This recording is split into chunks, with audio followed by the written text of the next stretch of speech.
왜냐하면 말하는 것, 듣는 것만이 중요한 것이 아니라 행동하는 것이 중요하다. 그래서 말도 중요하고 듣는 것도 중요하지만 행동하는 것이 중요하다. 그래서 우리에게 잘 알려진 말씀이죠.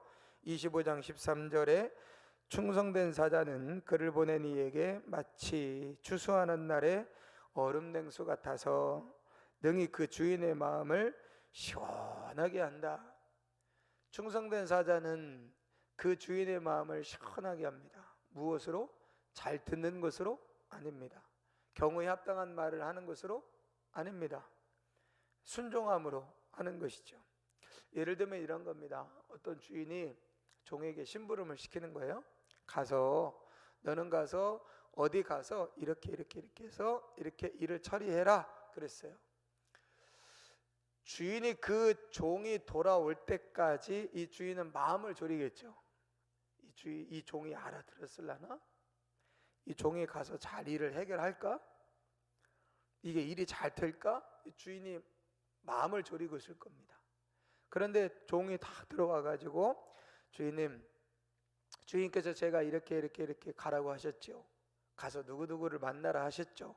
가서 이렇게 말을 전하고 이렇게 일을 해결하라고 하셨죠. 예, 그렇게 다 하고 왔습니다. 그럼 이 주인의 마음이 어떻겠어요? 그동안에 종이 돌아올 때까지 될라나 걱정하고 염려했던 그 마음을 다 내려놓겠죠. 그래서 이제 됐다. 이제 됐다. 그렇게 됐다라고 하는 그 상황, 그게 마치 추수하는 날의 얼음 냉수처럼 시원하게 되어졌다라는. 이제 내가 더 이상 근심 안 해도 되겠다. 이제 더 이상 내가 걱정 안 해도 되겠다. 이제 더 이상 내가 염려 안 해도 되겠다 하고 한시름을 탁 놓는 그런 상황. 그것을 가능하게 한 게 뭐겠어요? 그걸 가능하게 한 것이 이 종의 행동이죠. 만약에 주인이 막 이렇게 설명, 네 알았습니다, 잘 들었습니다, 그리고 나서 가지 않는다면 이 종은 잘 듣는 종이긴 하지만 아무것도 안 하는 종이에요. 주인의 마음을 시원하게 할 수 없다라고 하는 거죠. 예수님께서도 그런 비유를 하시잖아요. 어떤 두 명의 아들이 있어요. 두 명의 아들이 있는데 첫째 아들은 아버지가 뭘 시키니까요, 안 간다는 거예요. 안 한다는 거예요. 이 첫 번째 아들이 나는 안 가겠습니다 하고 안 가는 거예요. 두 번째 아들은 아버지가 이야기하니까 예 알았습니다 그러고서는 안 가는 거예요. 근데 이 첫 번째 아들이 가만히 생각해 보니까 아버지가 이렇게 저렇게 해라 그래서 가기 싫다고 해서 안 갔는데 안 해요. 생각해 보니까 가야 될 것 같아요. 그래서 돌이켜서 아버지의 명대로 행했다는 거예요. 누가 아버지의 뜻대로 행한 사람이냐는 거예요. 그 앞에서 네 알았습니다, 잘 알았습니다, 그렇게 할게요 대답을 하고 안 간 아들이냐, 아니면 안 할랍니다 그러고 나서 가만히 생각해 보니까 안 되겠어요.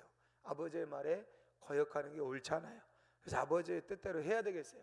그리고 돌이켜서 뉘우쳐서 아버지의 말대로 행동한 아들이냐, 누가 아버지의 뜻대로 행한 아들이냐 라고 이야기하시는 거죠. 물론 그 이 비유의 핵심은 바리새인과 이방인들, 유대인과 이방인을 이야기하는 거예요. 그러니까 네 알았습니다 하고서 안 하는 건 유대인들이고, 이방인들은 싫어요, 안 할래요, 내 마음대로 살래요, 그러다가 이거 돌이켜 보니까 아니에요, 하나님 뜻대로 해야 되겠어요. 그게 이제 이방인들이다.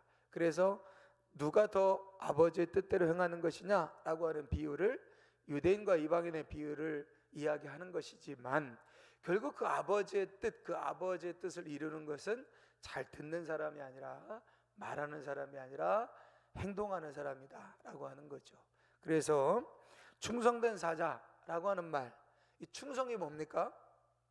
우리가 잠언 앞에서도 이야기했지만 충성됨이라고 하는 것, 한자로도 보면 충자가 가운데 중자의 마음 심자고 성자가 말씀 원자의 이룰 성자잖아요. 충성이라는 말은 마음의 중심으로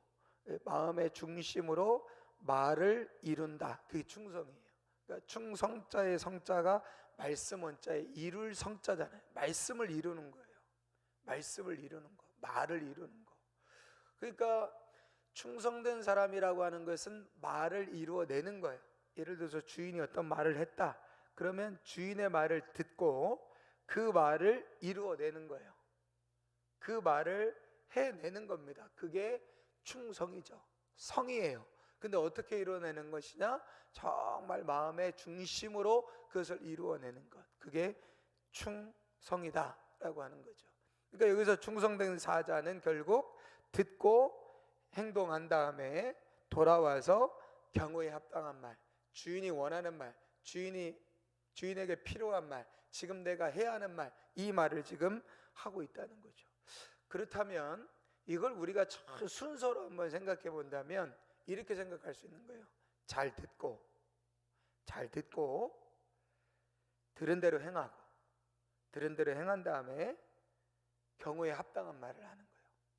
그러니까 우리의 신앙생활을 이 듣고 행하고 말하는 것으로 비유한다면 이런 거죠. 하나님께서 우리에게 말씀하실 때 잘 들어요. 그게 격려든 그게 책망이든 그게 권면이든 잘 들어요.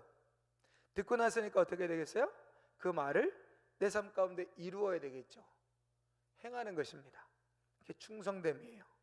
자, 그렇게 행하고 난 다음에 와서 하나님께 말해야 되겠죠. 무슨 말해야 되겠어요? 근데요, 하나님 내게 말씀하셨지만 사실 아시잖아요. 저 어려운 거 아시잖아요. 저 힘든 거 아시잖아요. 저 연약한 거 아시잖아요. 잘 못하는 거. 이게 경우에 합당한 말일까요? 아니에요. 그건 경우에 합당한 말이 아니죠.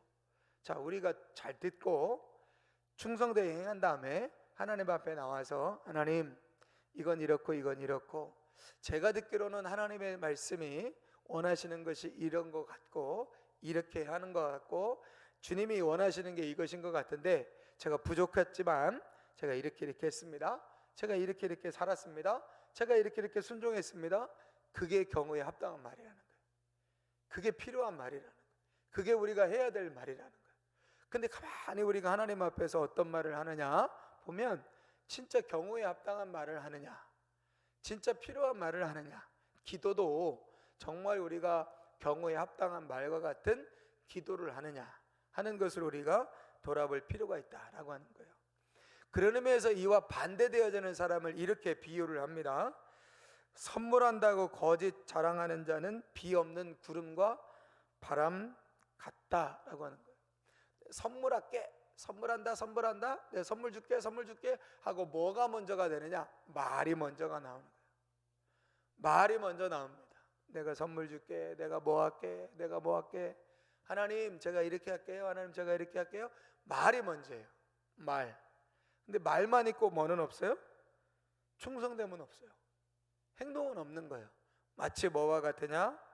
구름이 있는데 바람이 부는데 비가 안 와요. 구름이 잔뜩 껴도 비가 올라나 보다. 근데 비가 안 오고 그냥 끝나는 거예요. 마치 말만 있고 행동이 없는 사람은 구름이 없는 비와 바람과도 같다. 뭐가 앞서지 말아야 된다는 얘기예요? 말이 앞서지 않아야 된다라고 하는 거죠. 그런 의미에서 우리가 먼저 해야 될 것이 뭐느냐?